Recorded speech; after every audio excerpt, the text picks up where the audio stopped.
Bonjour, sans Bible pas de café, voilà, donc je passe aujourd'hui pour faire la traduction de la dernière vidéo et voilà que nous sommes arrivés au chapitre 18 du livre des Psaumes.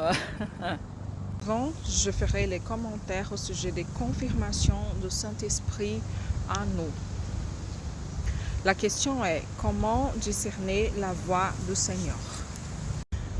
Donc, les témoins intérieurs, la voix du Saint-Esprit n'est pas une voix qu'on entend.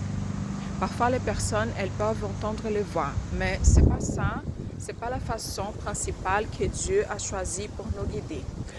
Donc, elle n'est pas non plus une sensation physique.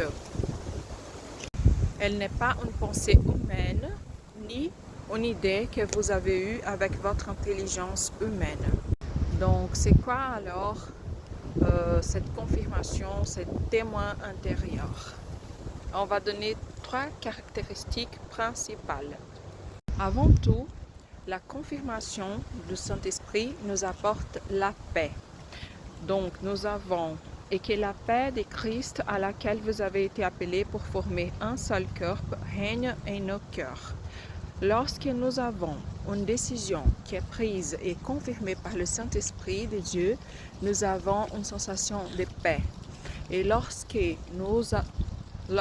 on va dans le sens contraire, on perd la paix tout de suite. Parfois, ça arrive avec moi. Quand je suis dans le bon sens, ça va. Quand je prends les mauvaises directions, ça ne va pas du tout. C'est la conscience de l'esprit.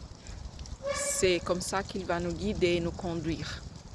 Voilà. Deuxièmement, c'est une forte conviction.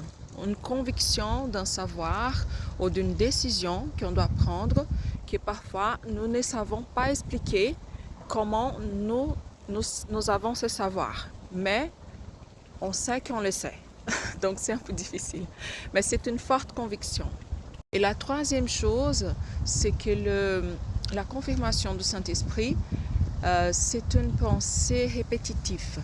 Donc, vous essayez de prendre une autre direction parfois, mais ça se répète plusieurs fois. Et ça peut se répéter pendant des semaines, ou des mois, ou bien des années. Il y a quelques questions que nous pouvons nous poser pour confirmer. Par exemple, est-ce que cette direction n'est pas contraire à la parole de Dieu, à la Bible?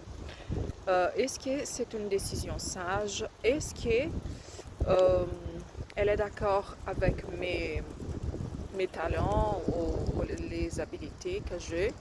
Ou est-ce que les personnes qui ont plus d'expérience, elles peuvent confirmer que c'est une décision qui est prise en sagesse?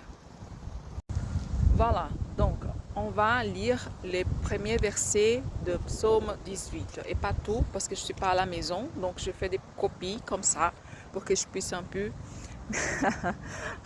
lire avec vous. D'accord? On y va. Je t'aime, ô Éternel, ma force. Éternel, mon rocher, ma forteresse, mon libérateur, mon Dieu, mon rocher, où je trouve mon abri, mon bouclier, la force qui me sauve, ma haute retraite. Je m'écrie, loué soit l'Éternel, et je suis délivré de mes ennemis. Les liens de la mort m'avaient environné, et les torrents de la détruction m'avaient épouvanté. Les liens de sépulcre m'avaient entouré, le fleuve de la mort m'avait surpris. Dans ma détresse, j'ai invoqué l'Éternel, j'ai crié à mon Dieu dans son palais. Il a entendu ma voix et mon cri est parvenu devant à lui. La terre fut ébranlée et trembla, les fondements des montagnes frémirent, et ils furent ébranlés parce qu'il était irrité. Voilà, donc demain, on va finir de lire un peu le chapitre 18 et on va continuer à parler un peu des directions du Saint-Esprit de Dieu. Une belle journée et un bon café.